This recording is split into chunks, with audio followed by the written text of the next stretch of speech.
Today, we're going to do a simple upgrade that I need on my Project Overlander for my sunglasses, and that is installing this.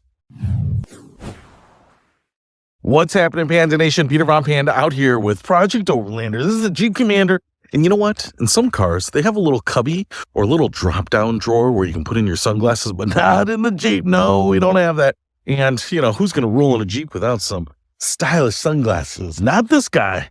Not this guy, I tell you. And that's why I picked this up, because this is actually one of my favorite clips for sunglasses, and I'm going to show you why. So maybe you have a sunglasses holder in your car, like those newfangled cars, but this one doesn't really. And I like having the clip here that holds the sunglasses where I can get them. Now, I want to show you this one in particular because this is my favorite one.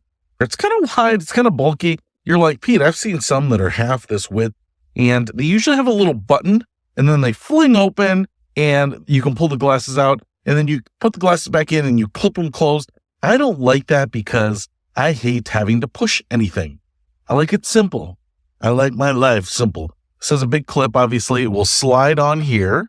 Now, what I want to show you here is this little clip kind of pulls down. It's under some tension, but on the side here, we have this recess. So what I can do here is I can take the glasses and just slide them in there, and then they will hold in place because of that little recess. It actually doesn't matter which way I put them.